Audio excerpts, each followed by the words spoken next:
C'est une bonne question, un peu par hasard, parce que je suis un enfant de la guerre.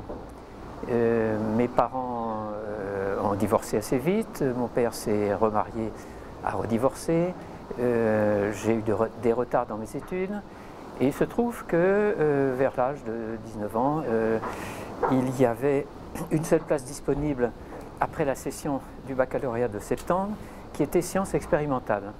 Et je ne savais pas du tout vers quoi je m'orientais. Mais moi qui ai connu la guerre et ses conséquences, je savais que 10 ans après la fin de la Seconde Guerre mondiale, il y avait toujours la guerre. Il y avait la guerre d'Indochine, puis la guerre d'Algérie qui commençait. Et je me suis dit, si je choisis médecine, mon orientation lycéenne m'y poussait, au moins je ne tuerai pas de gens, je ne serai peut-être pas tué non plus, et puis je rendrai service à mes semblables. Je pense que j'avais déjà le désir d'être utile, de servir. Mon nom est d'origine allemande et la traduction la plus facile et la véritable, c'est valet. Mais je n'aime pas beaucoup ce mot et on peut le remplacer par serviteur. Et là, je préfère ce mot parce que ça me rappelle que j'ai voulu et j'ai essayé au cours de ma carrière de rendre service aux autres. Et voilà pourquoi j'ai commencé ma médecine, mais de façon toute naturelle. Et j'ai découvert tout le monde de la médecine bien après. Pourquoi ai-je choisi la néphrologie ? Ça mérite aussi un autre développement. Je dois dire qu'au cours de ma carrière, de ma vie étudiante d'abord, j'ai bénéficié du secours de beaucoup de personnes. Et à chaque fois que j'ai l'occasion, je souhaite rendre hommage à des personnes parfois humbles, qu'on a rencontrées par hasard, où on a sauté sur l'occasion. Et là, je pourrais parler du commissaire de police qui a facilité ma naturalisation. Je pourrais parler des services administratifs qui ont facilité l'obtention d'une bourse de médecine car je n'avais pas de ressources. Mes parents avaient disparu. Ma marraine qui m'a hébergé pendant 4 ans. Madame Le Tessier qui était la grande prêtresse des internes des hôpitaux de Paris à l'époque et qui connaissait parfaitement tous les internes, qui leur rendaient service, à tous d'ailleurs, et qui a bien veillé à ce que je puisse bénéficier de la place de premier suppléant chez Jean Burger à la suite d'une défection. Et tout naturellement, je me suis retrouvé externe dans le service de Jean Burger. Et alors là, c'est une autre histoire. J'ai découvert tout un monde que j'ignorais complètement, car je dois dire que j'étais encore à l'époque très adolescent. Mes 2 petits-enfants qui ont 9 ans et 7 ans à l'heure actuelle, je crois, par certains côtés, en savent plus que moi. Je n'en savais à l'âge de 20 ans. Voilà. Si je n'avais pas sauté sur l'occasion à l'époque, probablement j'aurais fait tout autre chose. Mais alors, si on revient à la néphrologie, je dois dire que dans le service de Jean Burger, j'ai découvert tout un monde. D'abord, c'était le début de la néphrologie, le début de plusieurs techniques. D'abord le rein artificiel, qui avait été utilisé dans le traitement de l'insuffisance rénale aiguë. C'était déjà fascinant de voir que des gens pouvaient mourir parce qu'on ne pouvait pas passer un cap, alors que leur rein était apte à refonctionner à nouveau au bout de quelques semaines, mettons. Et donc, c'était déjà extraordinaire de voir cet univers de machines. Le traitement de l'urémie chronique n'était pas encore au point. Et il faut dire que Jean Burger s'intéressait surtout à la greffe. Et la greffe démarrait. Quand je suis arrivé dans le service, les premières greffes venaient d'être faites avec des techniques à l'époque un peu rudimentaires. Il fallait irradier les gens, il y avait des risques infectieux inhérents à la technique. Et il a fallu attendre 10 ans pour que le traitement de l'urémie chronique se développe. Et entre dans la pratique courante, en même temps que toutes possibilité pour éviter de rejeter le greffon des reins transplantés se développait parallèlement.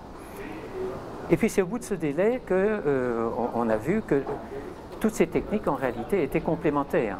C'est-à-dire qu'un patient, par exemple, pouvait d'abord être dialysé, ensuite greffé, et si le greffon était rejeté, dialysé à nouveau, puis regreffé éventuellement une deuxième fois, et que ça lui permettait de prolonger beaucoup sa vie. Ça, c'est l'aspect technique, l'aspect, disons, rationnel. Je dois ajouter que l'esprit de Jean Burger était complexe. C'était un homme subtil et difficile à saisir. Et il m'impressionnait beaucoup. D'ailleurs, comme tout son aréopage, il y avait tout un tas de gens très intelligents qui m'impressionnaient beaucoup. Avec un certain nombre de chercheurs. Et alors, ce qui m'a frappé d'abord, c'est, chez Burger, c'est cet esprit rationnel où il cherchait à comprendre les choses, à trouver quelque chose de nouveau, disons surtout le comment des choses. Et le pourquoi, c'est plus difficile parce que, par exemple, on pouvait être émerveillé en voyant le fonctionnement du rein. C'est un organe absolument fabuleux. Alors quand on voit que la filtration glomérulaire s'opère alors que les protéines et les éléments figurés du sang sont retenus, ensuite que lors de son trajet tubulaire, il y a des tas de choses qui se passent, des substances qui sont réabsorbées, qui sont excrétées, un dispositif en épingle à cheveux qu'on appelle le court-circuit et qui est absolument extraordinaire parce que il paraît que dans l'industrie on connaissait déjà ce phénomène, mais on venait tout juste de découvrir les premiers éléments de cette fonction. Et puis tout ça, ça obéissait à un contrôle hormonal. L'hormone antidiurétique qui permet toujours de réabsorber de l'eau à volonté. Bref, c'est tout le fonctionnement du milieu intérieur que Jean Burger avait commencé à comprendre déjà 10 ans auparavant, et qui est une merveille quand on voit que 1% de la modification du milieu intérieur entraîne tout un tas de modifications, y compris hormonales. On peut se demander, mais quel est l'architecte, quelle est la personne qui a conçu une chose aussi merveilleuse? Et alors, j'avais découvert aussi que ça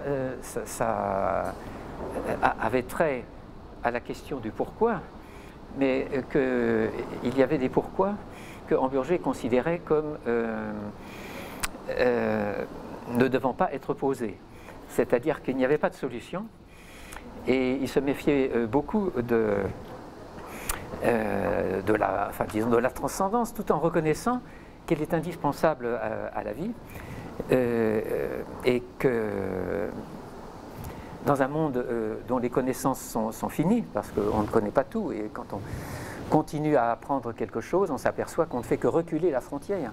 Mais le rêve permet de dépasser cette frontière. Et alors, Burger était à la fois fasciné, et puis il avait une attitude dualiste vis-à-vis de ce problème qu'il expliquait bien dans ses livres. Et alors, vous voyez, tout ça m'avait fasciné, et je dois dire, a forgé ma conscience d'adulte, que je n'avais pas auparavant. Alors, j'ai eu plusieurs maîtres. Celui qui m'a le plus frappé, c'est sûrement Jean Burger. Il y en a un autre qui m'a aussi frappé pour les mêmes raisons, c'est-à-dire à la fois cet esprit rationnel, mais quelque chose dont je n'ai pas encore parlé, qui est son désir d'empathie avec les malades, par exemple. Et cette personne, c'est Jean Bernard. Et j'avoue que si on avait un peu, si les circonstances avaient voulu, j'aurais volontiers été hématologue pour les mêmes raisons. Parce que j'avais trouvé dans ces deux personnalités beaucoup d'éléments qui m'avaient enthousiasmé. Alors vous voyez, là aussi, je déborde le côté rationnel de l'affaire, puisque j'avais ressenti une empathie véritable pour ces deux maîtres. Mais ça n'est pas le seul. Je vais parler maintenant de Gabriel Richet. Il faut dire que c'est grâce à lui que j'ai pu développer un service de néphrologie à l'hôpital de Montreuil, près de Paris. Il fallait tout créer, il n'y avait rien. Et alors, j'avais été son interne pendant 6 mois. Et puis, on s'était bien entendu. J'avais retrouvé Claude Amiel, pour lequel j'avais beaucoup d'admiration aussi, qui est décédé maintenant. Et il se trouve que c'est dans la conférence d'internat de Claude Amiel que j'avais rencontré mon épouse, Claire, qui est devenue aussi néphrologue, mais néphrologue pédiatre. Elle a fait beaucoup de recherches, mais elle a tenu toujours à avoir un lien avec les malades. Elle avait donc une consultation également par semaine. Mes débuts, qu'est-ce que je peux ajouter aussi? Une anecdote, c'est qu'elle travaillait dans l'hôpital des enfants malades, qui se trouve à côté de Necker, à 100 mètres ou à 200 mètres. Et pendant notre travail, nous nous sommes rencontrés en l'espace de 7 ans, une fois. Nous avons déjeuné une fois ensemble. Nous étions tellement pris par notre métier, puisque je m'occupais surtout de réanimation dans le service de Jean Burger. Alors, pour revenir à Gabriel Richet, j'avais travaillé avec lui, il avait suivi mes travaux, et comme il était très exigeant, et il me poursuivait pour que je termine les travaux que j'avais commencés dans son service. J'ai eu beaucoup de rapports avec lui parce que à l'hôpital de Montreuil, c'était dans son service qu'étaient lues les lames de biopsie rénale, donc le service d'anatomopathologie de Gabriel Richet collaborait. Et je dois dire qu'il m'avait frappé parce qu'il savait qu'à un moment donné, je n'étais plus dans son service. J'attendais mon deuxième enfant, qui était un fils. Et alors, après la naissance de mon fils, je ne sais pas comment il l'a su, un matin, à 7h moins le quart du matin, je reçois un coup de fil et j'entends au téléphone « Allô, ici Gabriel Richet, comment va Élie ?» qui était le prénom de mon fils. J'étais absolument scié. Donc, vous voyez, là aussi, il y avait certes un aspect professionnel qui caractérisait Richet, car Dieu sait s'il avait une rigueur très grande qui était la marque de l'école en Urgé, mais également un aspect humain grâce auquel j'ai gardé des liens affectifs avec lui. Vous voyez, je suis en train de mêler la raison et la passion, si on peut dire, thème cher à Jean Burger, parce que je crois que c'est la vie même et que les deux sont liés, quoi qu'on dise. Oui, je dois dire que Jean Burger a écrit une dizaine ou une douzaine de livres, enfin d'essais surtout, également une pièce de théâtre qui a été jouée. Mais j'ai été frappé dans ces livres d'abord par son style extrêmement clair qu'on trouvait dans ses exposés. Écoutez Jean Burger pendant 3/4 d'heure développer par exemple la physiopathologie la physiologie du calcium et la physiopathologie des désordres calciques, par exemple, je me souviens d'un cours, là aussi c'était extrêmement prenant. Et on retenait d'autant mieux ce qu'il disait.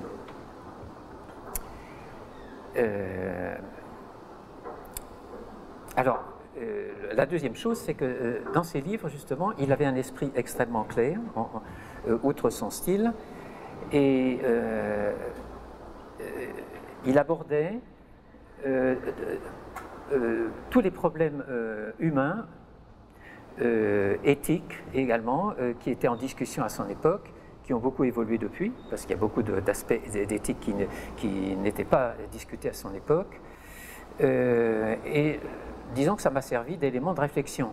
Mais ça n'est pas le seul, il y a d'autres ouvrages, bien sûr, notamment récents, qui ont trait à ces questions, qui ont certainement une grande importance et qui sont d'ailleurs évolutifs, qui sont tous les problèmes d'éthique, si on parle de, je ne sais pas moi, de fécondation in vitro, de mère porteuse ou autres problèmes de ce genre qui sont très débattus. Je pense que les décisions qu'on peut prendre ne sont valables qu'à un moment donné et doivent être réexaminées périodiquement selon l'évolution de nos connaissances, mais aussi l'acceptation de la population.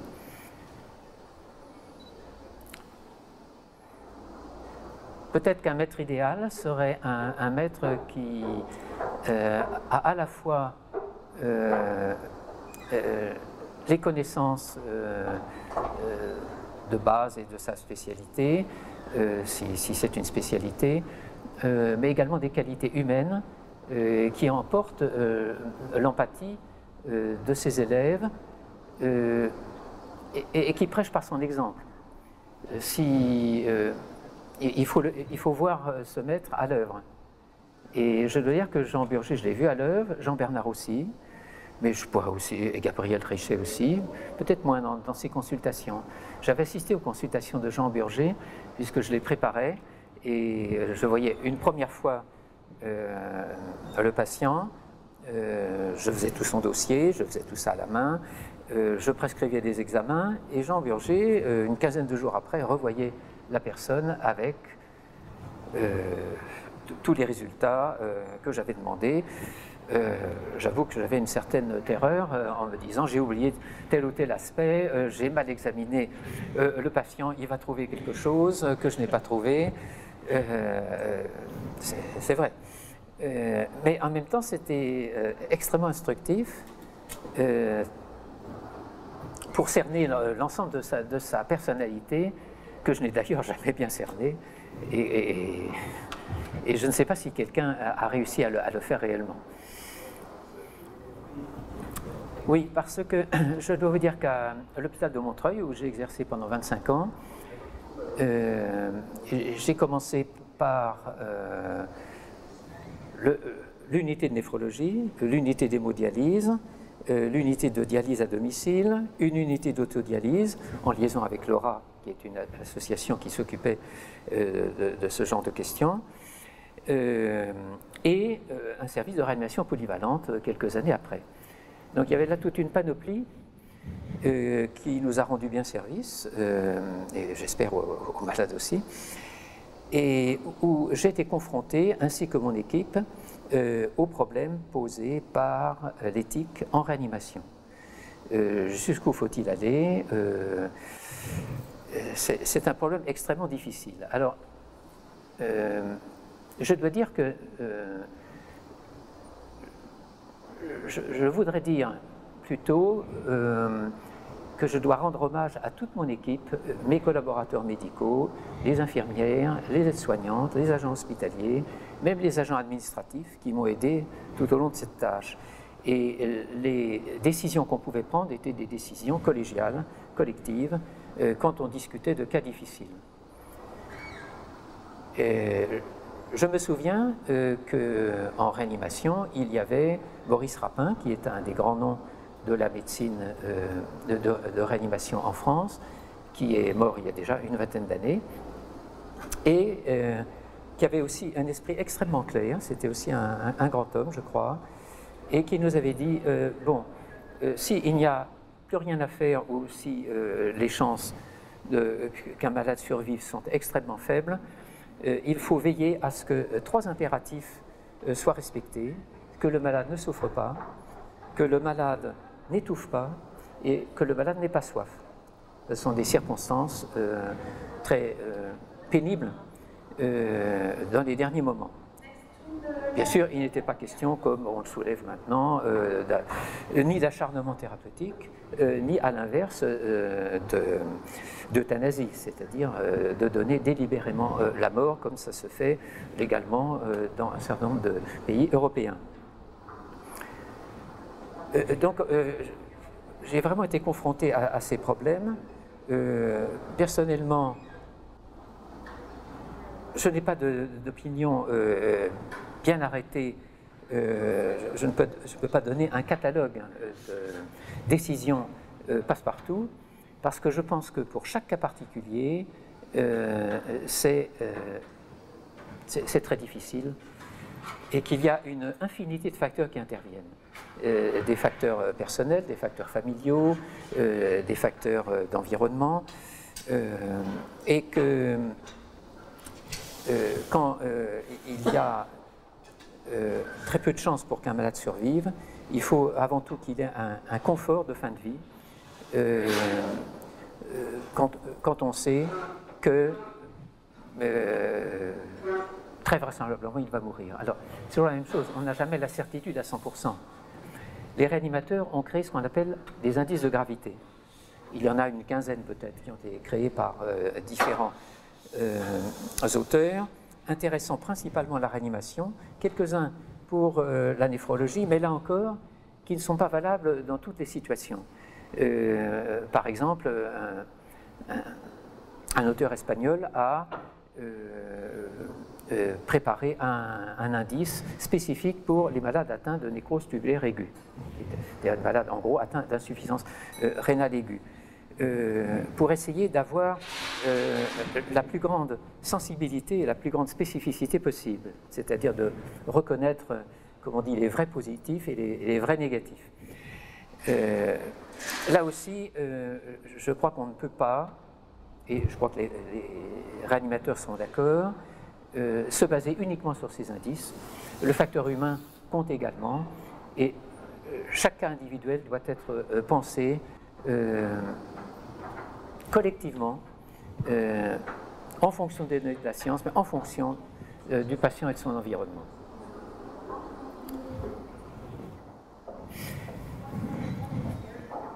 Je crois qu'on ne peut pas devenir médecin si on n'est pas préparé à un rapport d'empathie avec le malade, qu'on appelle patient maintenant, et je dirais sur un pied d'égalité. Alors en néphrologie, on a peut-être la tâche facilitée, il n'y a pas beaucoup de disciplines qui ont cette facilité, d'avoir affaire à des malades qui ont une insuffisance rénale chronique, qu'on fait vivre et qu'on voit souvent. C'est-à-dire on a le temps de parler avec eux. Je crois que le facteur temps est très important. Quand on voit, on ne peut pas concevoir d'examiner un patient pendant 10 minutes. Quand on parle d'insuffisance rénale chronique, il faut le voir le temps qu'il faut, 3/4 d'heure, 1 heure, davantage, et le revoir, parce que c'est un phénomène bien connu. La première fois qu'on voit quelqu'un, qu'un médecin voit un patient, surtout si la vérité ou l'approche de la vérité qu'on lui donne est pénible à supporter. Il ne vous écoute pas, il n'écoute que ce qu'il a envie d'entendre, et parfois il n'a pas du tout compris le message. Donc il faut y revenir 3 fois, 4 fois, 5 fois, de façon à ce qu'il ait bien compris. Et en matière d'urémie chronique, il faut que les malades soient suffisamment instruits pour qu'ils puissent gérer au maximum eux-mêmes leur maladie. Alors là, c'est donc à la fois le rôle du médecin, mais le rôle aussi des associations de patients, qui existent depuis fort longtemps maintenant, hein, puisque la FNAIR, la Fédération nationale des insuffisants rénaux, existe depuis près de 30 ans probablement, et aide dans ce sens. Donc, le médecin doit essayer, même au-delà de l'empathie, si nécessaire, de s'en faire un ami et de parler à égalité. Et je me souviens d'une malade qui est peut-être celle qui a été dialysée pendant 30 ans, qui ne voulait pas de la transplantation rénale, et à laquelle on avait dit, un grand néphrologue avait dit, à l'époque, hein, on remonte au début des années 60, « Madame, vous ne devez pas avoir d'enfant, vous ne pourrez pas avoir d'enfant, votre vie est en danger. » Et pour elle, ça a été un drame. Elle a reçu ça comme un choc. Son mari l'a quittée, peu de temps après. Et alors, elle était, je me souviens, intelligente, et on parlait de tout, de tas de choses, d'art, de musique. Et vraiment, je peux dire que c'était devenu une amie.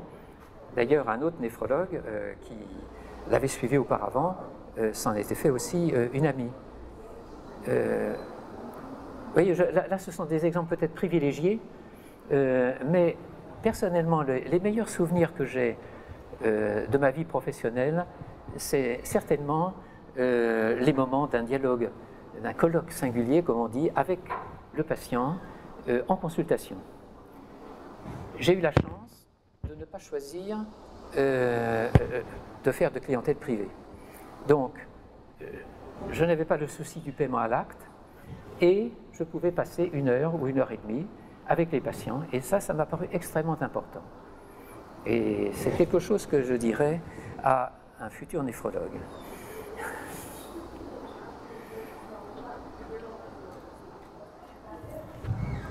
Je vais vous répondre. J'ai eu la chance, là aussi c'est le hasard, je ne sais pas si c'était une nécessité ou si c'était prévu dans les astres, mais d'exercer aux frontières de 3 disciplines, la médecine interne, la néphrologie et la réanimation. Donc j'ai pu contacter des médecins des 3 disciplines, non seulement en France, mais également en Europe et aux États-Unis, enfin dans le monde entier, finalement.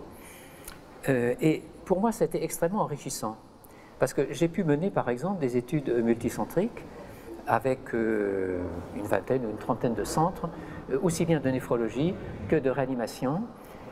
Ça m'a donné, je crois, une ouverture vers l'extérieur que je n'aurais peut-être pas eue sans cela. Nous sommes ici au Palais des Congrès où a lieu le 49e congrès de néphrologie européen. J'avais assisté au premier congrès qui s'appelait le congrès européen de dialyse et de transplantation à l'époque. Et on côtoyait tout un tas de néphrologues européens déjà. Et je veux dire que j'ai beaucoup appris d'eux. Et j'ai appris pas seulement de mes collègues, mais également de mes élèves.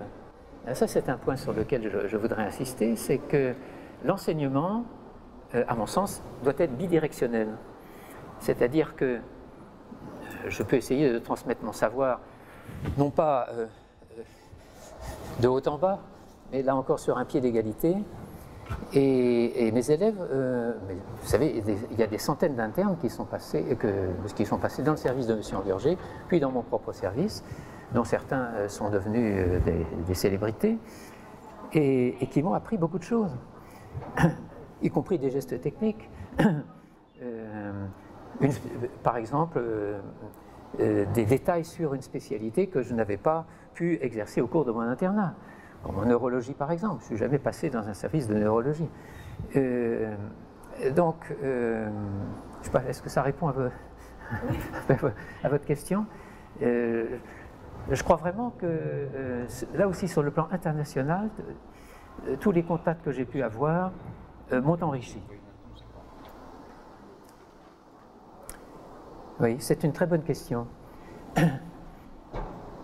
Là aussi, je reviens à mon expérience professionnelle quand j'étais à la tête du service de néphrologie de l'hôpital de Montreuil. Aussi bien vis-à-vis des collaborateurs médicaux que vis-à-vis des infirmières, il est indispensable qu'il y ait non seulement une atmosphère de confiance, mais une atmosphère de confidence aussi, sans que ça aille nécessairement jusqu'à l'amitié, mais il y a quelque chose de l'amitié. Alors ça tient à la fois la confiance, la confiance qu'on peut avoir, le respect réciproque, respect dans la dignité de chacun. Et je crois que j'ai essayé de le maintenir tout au long de mon expérience professionnelle. Ai-je réussi? C'est à mes successeurs de le dire. J'ai fait de mon mieux. Vous parlez avant de la recherche de la perfection. Nous devons toujours rechercher cette perfection, mais nous savons très bien que nous ne pouvons pas l'atteindre. Et je choisissais l'exemple de l'hyperbole qui tend vers l'asymptote. Bon, c'est un exemple grossier. Il faut surtout être tel qu'on est. Il ne faut pas chercher à être quelqu'un d'autre. Donc il faut se montrer sous son vrai jour. C'est peut-être plus important que la recherche de la perfection absolue. La recherche de soi. Oui, la recherche de soi, oui. Oui, ça ne veut pas dire que nécessairement on ait découvert comment on était soi-même, mais je veux dire, en essayant d'avoir la plus grande simplicité possible et le plus grand sens de l'échange, mais encore sans chercher à faire l'ange ni la bête. Ça, c'est un vaste problème. Nous sommes forcément toujours en quête d'un absolu. Et cet absolu, nous ne pouvons le trouver que dans un certain degré de passion. Je reviens encore aux idées chères à Jean Berger. Et passe en franchissant les frontières du raisonnable.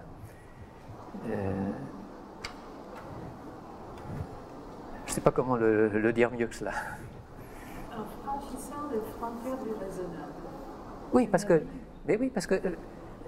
le raisonnable, en médecine en tout cas, le raisonnable, c'est de chercher à mieux comprendre tous les phénomènes qui concernent la médecine, et également tous les problèmes annexes. Et forcément, on se heurte à un mur parce que notre monde de connaissances est fini. Nous avons l'impression d'avancer dans une forêt, mais une fois qu'on connaît un arbre ou deux de plus, il reste le reste de la forêt. Et on n'aura jamais la possibilité de tout explorer. Alors, c'est là où il faut franchir la frontière de la forêt parce que, ou s'orienter différemment. On peut toujours espérer que quelqu'un trouvera une explication au phénomène qu'on comprend mal plus tard, en fonction de nos outils d'étude. Mais je ne suis pas certain qu'il faille absolument compter là-dessus. Il y a forcément en nous une part de rêve qu'il faut à la fois développer, qui est nécessaire à notre être. Qu'est-ce que je peux vous dire là-dessus? Quand on est très fatigué à la fin d'une journée, on a besoin de s'extraire, surtout d'une atmosphère de réanimation. On a vu des malades dans un état grave. Je me souviens que quelquefois, dans ma tête, je me récitais certains éléments d'une sonate pour piano de Schubert. Je les connais presque par cœur toutes. Ça venait comme ça. Alors, je m'extrayais de mon lot quotidien. J'en parlais aussi éventuellement aux patients. Je reviens toujours à la même personne. Je me souviens, on parlait de Mozart, de Beethoven, mais aussi de Claude Monet et d'autres artistes. Parce que l'art et la médecine, ça va assez bien ensemble. Beaucoup de médecins ont eu beaucoup d'intérêt pour l'art. Qu'est-ce que je pourrais citer? Ils sont innombrables. Je pense au docteur Gachet qui a acheté pas mal de toiles de Van Gogh. Bon, mais à bien d'autres. Je pense à Henri Mondor. Je crois que c'est Henri Mondor qui a écrit La vie de Mallarmé, des choses comme ça. Donc, il y a des rapports parfois intimes entre la médecine, l'art, la littérature, enfin tous les arts, la peinture. Et c'est indispensable pour pouvoir, je crois, se ressourcer et pouvoir rêver. Pourquoi pas rêver? Je crois que nous avons tous besoin de rêver. Quelquefois, je fais part de mes rêves à mon petit-fils qui a 7 ans maintenant. Lui aussi, il m'en a fait part. Pourquoi est-ce que je lui raconte ça? Parce que ça permet de s'extraire de notre lot quotidien. Nous avons lu depuis 6 mois tout Tintin ensemble. Bon, alors là-dedans, il y a des tas de développements qui sont trop longs à dire ici. Ça permet de rêver. Est-ce que ça répond à votre question? C'est d'avoir une tendance encyclopédique. C'est-à-dire, je m'intéresse un peu à tout. C'est vrai que je me suis beaucoup intéressé à la musique. Mon père voulait que je fasse du violon, moi je voulais faire du piano. Et alors quand ma fille aîné a commencé à faire son piano, j'ai commencé à prendre des leçons. Et puis j'étais trop pris par ma profession et au bout de 10 ans, j'ai abandonné. J'ai essayé de continuer par moi-même et c'est comme ça que je me suis, je dirais que j'ai massacré quelques sonates de Haydn, de Mozart et puis de Schubert, pas les plus difficiles en tout cas. Mais je m'intéresse aussi à la peinture. Et quand je suis parti à la retraite, je me suis donné 4 ans de récréation. C'est-à-dire que j'allais très souvent au concert, j'allais au cinéma, j'allais voir des expositions. Et puis au bout de 4 ans, il se trouve qu'un pasteur, qui était un pasteur d'origine arménienne de la paroisse de ma femme, qui est l'église réformée du Luxembourg, m'a téléphoné en me disant oui, écoute, tu sais, j'ai besoin de toi en Arménie, est-ce que tu voudrais pas faire partie du conseil d'administration? Alors là, je blique vers ma période post-professionnelle, mais je crois que c'est important. Et j'étais d'autant plus sensible à cette invitation que ma femme, qui était aussi néphrologue, comme j'ai dit, mais qui, depuis 15 ans maintenant, s'occupe d'une antenne de la CIMAD, qui est une organisation qui s'occupe des sans-papiers et des demandeurs d'asile en France, et était déjà donc engagée dans une voie humanitaire. Et il se trouve que cette association qui s'appelle Solidarité protestante France-Arménie, ou SPFA, a pour vocation, une vocation humanitaire et une vocation, comment dirais-je, de francophonie. Donc, pour développer la francophonie en Arménie. Et elle est active depuis 22 ans maintenant, à la suite du tremblement de terre qui avait dévasté l'Arménie à l'époque. Et donc j'étais embringué là-dedans et j'ai dit à ce pasteur, écoute, je veux bien m'en occuper, mais je ne veux pas être une potiche, je veux m'occuper activement de quelque chose. J'ai donc été voir sur place, j'ai fait une enquête sur les besoins éventuels côté médical d'abord, et je me suis aperçu que dans la ville de Goumri, qui était la deuxième ville du pays, mais qui a été détruite à 80% par le tremblement de terre, il y avait des besoins vraiment très importants. D'abord d'adduction en eau, que heureusement un ingénieur des eaux qui s'occupait de l'association avait déjà en grande partie résolu. Parce qu'avant, les hôpitaux de cette ville n'avaient de l'eau que 1 ou 2 heures par jour. Et il y avait un centre de dialyse. Vous imaginez ce que ça peut représenter pour un centre de dialyse. Donc j'ai été voir ce centre de dialyse, qui était le seul en dehors de la capitale, et il fallait tout refaire. Donc avec l'aide de l'ingénieur des eaux, sans lequel je n'aurais rien pu faire, on a refait ce service complètement à neuf. Et on a pu obtenir quelques reins artificiels, dont un récupéré à l'hôpital Tenon d'ailleurs, et c'est-à-dire des reins qui sont obsolètes en France, mais qui sont rafistolés, utilisables encore une fois dans un pays dit en voie de développement. Et ça a été pour moi un grand bonheur de pouvoir mener à bien cette tâche. Ce ne sont pas les conditions idéales qu'on peut rencontrer en Occident, mais enfin ça s'en rapproche. Et d'autre part, alors je me suis intéressé également aux 8 clubs francophones qui dépendent de l'association, c'est-à-dire des étudiants, parfois des écoliers, des écolières, mais souvent des étudiantes, parce que 90% sont des femmes. Les hommes font 2 ans de service militaire et sont moins intéressés par ça. Et âgés de 17 à 22 ans environ, qui connaissent déjà le français parfois ou qui l'apprennent. Et j'ai découvert que les Arméniennes avaient un goût très prononcé pour les langues. D'abord, elles connaissent 2 langues maternelles, l'arménien et le russe.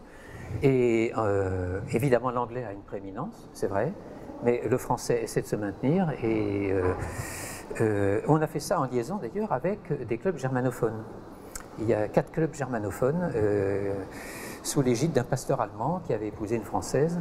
On a collaboré pour tout ça. Et puis, comme le côté médical était un peu marginal dans cette association, depuis 5 ans maintenant, je vais là-bas faire des exposés de santé et de société à ces étudiantes que je choisis ou qu'elle me demande de choisir. Alors, les deux derniers sujets, par exemple, qu'elle m'a demandé, c'est la présidentielle en France. Alors, j'ai dit, vous savez, c'est très vaste. Je ne peux pas faire tout ça, mais j'ai déjà une documentation sur les problèmes du chômage en France, qui sont un des problèmes essentiels qui sont développés par la plupart, sinon tous les candidats, à la présidence. Donc, j'ai constitué tout un dossier, je leur ai envoyé un texte, comme à chaque fois je leur remets, plus les photocopies de tous les documents qui m'ont servi à construire mon exposé. Le deuxième thème, c'était la pénalisation de la négation du génocide arménien de 1915. Ça fait beaucoup parler en France. Ça a été repoussé par le Conseil constitutionnel in fine, mais on nous a annoncé un nouveau texte en préparation. En effet, pour les Arméniens, c'est une question de dignité. Il faut voir que c'est un pays qui est totalement enclavé, dont 4/5 des frontières sont fermées. Pourquoi? Parce qu'au moment de l'indépendance qui date de 1991, ce pays était en guerre contre l'Azerbaïdjan à cause d'une enclave de population essentiellement arménienne qui s'appelle le Haut-Karabakh, grande comme un département français, et qui est totalement enclavée dans l'Azerbaïdjan. C'est un des héritages de l'histoire. C'est Staline qui a fait ça, qui a découpé ça. Il a découpé un autre territoire peuplé d'Azéris en majorité, mais il y avait quand même 40% d'Arméniens qui ont été expulsés, qui s'appelle le Nakhichevan, qui est enclavé entre l'Iran à gauche et l'Arménie à droite. Enfin, ça, c'est le Caucase. Et l'Arménie était en guerre contre l'Azerbaïdjan, a fini par annexer un couloir entre l'Arménie et le Haut-Karabakh, mais au prix de 30 à 40 000 morts, de chaque côté d'ailleurs, et au prix de 500 000 réfugiés de part et d'autre. Alors vous voyez, dans cette ambiance, plus le tremblement de terre, plus les Russes qui sont partis, qui ont bien sûr armé les deux parties, les Arméniens qui n'ont ni pétrole, ni richesse, ni accès à la mer, sont mal partis dans une compétition internationale. Donc c'est un pays qu'on doit d'autant plus aider que la France, comme ses alliés occidentaux à l'époque, c'est-à-dire la Grande-Bretagne et les États-Unis, avaient promis, après la Première Guerre mondiale, en 1920, par le traité de Sèvres, une Arménie indépendante, beaucoup plus grande qu'elle ne l'est actuellement, et avec accès à la mer. Et ce traité de Sèvres n'a jamais été honoré parce que les Occidentaux avaient très peur des bolcheviks et croyaient qu'une Turquie moderne serait un contrepoids vis-à-vis des méchants rouges qui menaçaient l'Occident, et ont laissé Kemal Atatürk et Staline s'arranger localement comme ils le voulaient, et on a oublié le problème. Ça a été le traité de Lausanne de 1923, et Staline a fini par annexer la partie orientale de l'Arménie, qui est devenue une des républiques soviétiques, et toute la partie occidentale est devenue turque. Comme de toute façon il y avait déjà 1 500 000 Arméniens qui avaient été massacrés, il n'en restait pratiquement plus, sauf quelques dizaines de milliers qui ont été islamisés, de gré ou de force. Alors voilà, si vous voulez, une des raisons pour lesquelles je considère qu'on a des devoirs vis-à-vis de l'Arménie en tant qu'occidentaux, qu'on n'a pas honorés. On pourrait dire la même chose de la Tchécoslovaquie qu'on a abandonnée lors de la conférence de Munich en 1938. Là, je reviens à la Première Guerre mondiale parce que c'est une ambiance qui m'a beaucoup frappé, et je pourrais parler de bien d'autres choses, de la Shoah aussi, et la disparition de toute une culture, la culture yiddish par exemple, que je n'ai pas vraiment vécu, mais qui a beaucoup alimenté mes lectures. Je m'arrête peut-être là pour ce problème. Mais ça me fait revenir à l'instant à ce qu'on disait dehors sur la liberté. Ah. Alors oui, je me suis souvent demandé, est-on vraiment libre? Je crois que d'abord notre liberté s'arrête à partir du moment où elle empiète sur la liberté du voisin. Donc, bon, il y a déjà une première frontière à ne pas franchir, ou à franchir avec discernement. Mais ensuite, notre liberté, notre univers dans lequel on se croit libre, dépend d'une multitude de facteurs. Et ces facteurs sont innombrables. Ils sont à la fois innés et acquis, et ils sont apparentés à ce qu'on pourrait appeler la loi des grands nombres, tellement la diversité des facteurs est énorme. Donc là aussi, on croit qu'on est libre. Donc ça m'amène à m'interroger plus sur le sujet qui observe et qui se croit libre, plutôt qu'à l'objet observé. Parce que je crois que là encore, ça fait partie de notre mentalité qui est extrêmement diverse.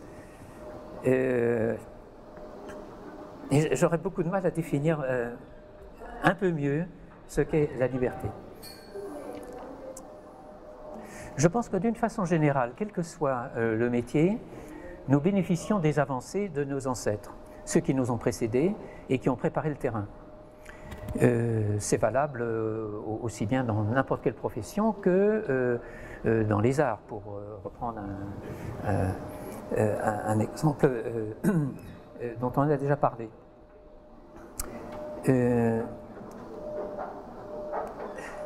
Je pense que pour un jeune, il est important de voir les difficultés auxquelles on a été confronté, de leur expliquer, parce que premièrement, ils ne l'apprennent pas nécessairement au cours de leur cursus, et deuxièmement, je pense qu'ils ne peuvent pas se rendre compte des conditions qui existaient à l'époque. Quand on leur dit par exemple que dans les années 60, les internes des hôpitaux de Paris, ils étaient 3 à la nuit dans un grand hôpital de 1000 lits pour s'occuper de tous les malades, et il y avait un interne en médecine, un interne en chirurgie et un interne en obstétrique quand il y avait une maternité. Bon, et ils étaient maîtres après Dieu. Certes, il y avait un senior qu'on pouvait appeler, mais quand on l'appelait, on disait « Ah ben, attendez, il est en train de finir d'opérer dans un autre hôpital, il va venir commencer à ouvrir le malade. » Bon, les jeunes ne peuvent pas comprendre ça. Donc, pour eux, quand ils se trouvent confrontés aux difficultés actuelles, ils vous disent « Ah oui, mais on remplit beaucoup de paperasse, on a des contraintes administratives intolérables, on a des contraintes financières parce qu'on ne peut pas avoir ce qu'on veut. » Alors, on leur dit « Oui, c'est vrai que nous avions une époque privilégiée où, quand on voulait quelque chose, on l'obtenait plus facilement, il y avait moins de contraintes financières. » Moi, je dois avouer que quand je suis venu à Montreuil en 1973, les contraintes financières commençaient déjà. Il y avait le premier choc pétrolier et déjà ça devenait plus difficile qu'auparavant, mais on pouvait encore construire beaucoup de choses. Et ceci pour leur dire, persévérez, croyez en l'avenir, quand vous pensez que la direction est valable, est correcte, que vous voulez aboutir, continuez à avoir la foi. Je dis la foi comme je dirais peut-être autre chose, mais et je leur dirais, si j'avais des conseils à leur donner, je leur dirais 2 ou 3 autres choses. Pensez bien aux relations dont nous avons déjà parlé avec le patient.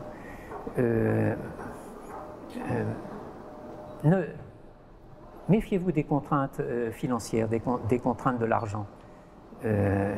Il est très important que vous passiez suffisamment de temps avec les patients. Essayez de vous débarrasser de cette course parfois effrénée. Comment choisir un exemple j'hésite un peu à le dire, mais ce qui m'a toujours frappé, c'est de voir à quel point, dans les hôpitaux, il y avait une différence de traitement entre les clients privés et les clients publics.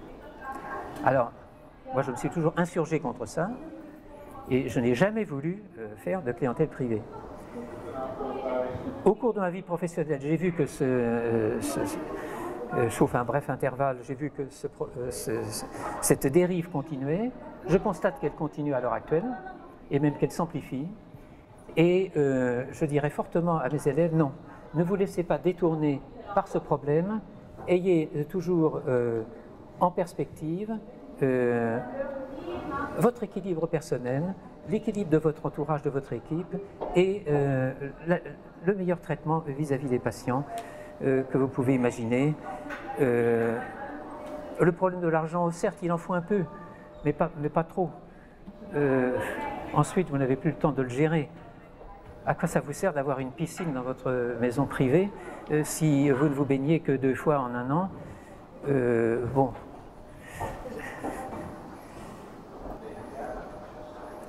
Donc, pour ce résumé, je crois que il est important que quelqu'un comme moi, avec le recul que j'ai, dise ça aux jeunes. Parce que je pense qu'ils ne peuvent pas se rendre compte, en tout cas parfaitement, des problèmes si quelques aînés ne mettent pas le doigt dessus. Alors certainement, mais c'est en fait un faux problème, parce qu'il est bien évident avec tout ce que j'ai acquis, tout ce que j'ai vécu, je chercherai à ne pas faire les mêmes erreurs. Et là je reviens sur un point qui me paraît important, c'est qu'il faut toujours reconnaître ses erreurs. Et les erreurs sont terriblement pédagogiques. J'en avais parlé, je me souviens un jour avec Jean-Pierre Goenfeld, qui était tout à fait d'accord avec moi, et je lui ai dit on devrait publier nos erreurs. Mais évidemment, c'est impossible parce qu'on risquerait peut-être d'être poursuivi. On a tous fait des erreurs et on essaie de ne pas refaire les mêmes.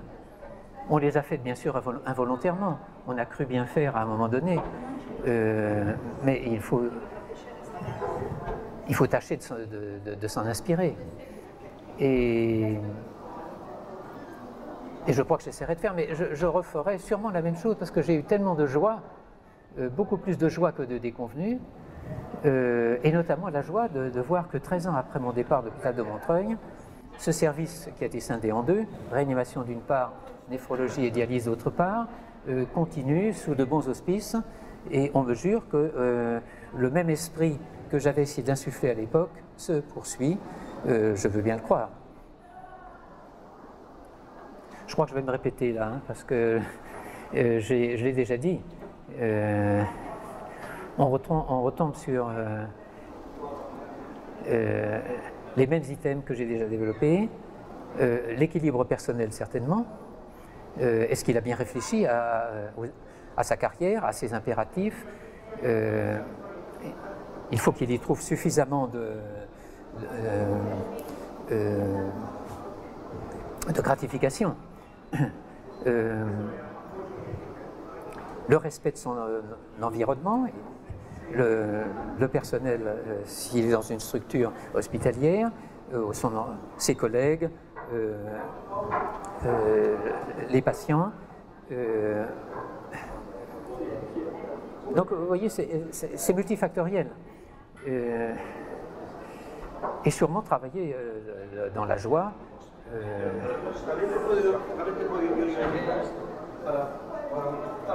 Il ne faut pas qu'il découvre ensuite dans son métier des qualités qui n'y existent pas, qu'il croyait avoir trouvées, mais qui ne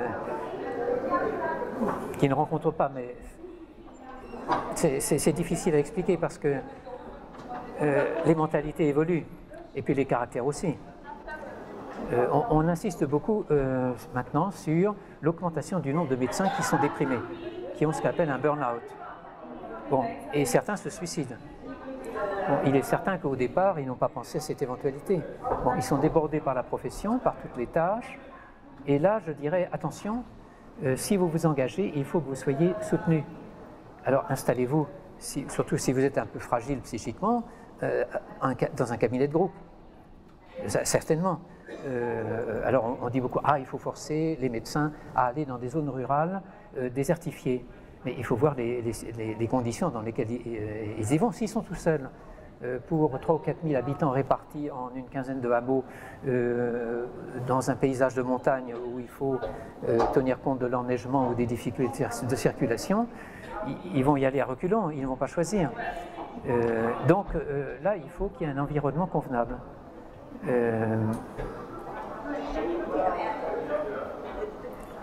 Tous ces facteurs ne peuvent pas être prévus à l'avance. Alors là, on rejoint une autre chose qui n'existait pas de mon temps, c'est que quand on s'engage dans une carrière, auparavant, on la voyait linéaire jusqu'à la retraite. Maintenant, ça n'est plus vrai. Quelqu'un peut commencer une carrière et au bout de 5 ans, 10 ans, 15 ans, eh bien, en choisir une autre, voire une troisième, si la deuxième ne lui plaît pas. Donc là aussi, il ne faut pas s'obstiner. Moi, je peux choisir l'exemple de ma deuxième fille. Qu'est-ce qu'elle a fait, ma deuxième fille? C'est la seule qui a pensé à un moment à faire sa médecine. Bon. Elle a commencé sa première année universitaire. Elle a trouvé que l'atmosphère de Carabin, avec le bizutage qui y régnait, était intolérable. Elle a abandonné. Bon. Ensuite, elle a fait une maîtrise d'anglais et elle a sous-titré en français des films américains ou anglais. Et elle a, grâce à une société implantée à Londres, avec laquelle elle travaillait grâce à Internet. Donc elle était très contente parce que ça lui permettait de rester soit en France, soit en Italie, parce qu'elle a vécu 4 ans à Florence, où son mari étudiait à l'Institut universitaire de Florence l'économie. Et bon, elle a fait ça. Et puis la mode des DVD a décliné, et ça se vendait de moins en moins. L'argent qu'on lui donnait était de plus en plus faible. Elle a dit stop, j'arrête. Et qu'est-ce qu'elle fait à l'heure actuelle? Elle est en fin de 2e année d'orthophonie. Elle a trouvé que c'était le métier qui lui plaisait. Elle m'a dit c'est ça que je veux faire, c'est ça que j'ai toujours voulu faire. Alors j'essaie de l'aider dans la mesure de mes moyens, c'est pour ça que je vais un peu moins en Arménie, parce qu'elle a besoin de moi pour mes petits-enfants. Et en ce moment, elle est en train de passer ses examens. Et c'est l'illustration qu'il ne faut pas hésiter à choisir un deuxième métier si le premier ne vous plaît pas.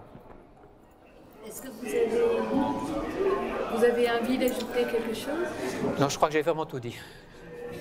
Il y a sûrement des choses que je pourrais continuer à dire, mais je crois vraiment que j'ai dit l'essentiel de mon message. Merci. C'est moi qui vous remercie de m'avoir donné l'occasion.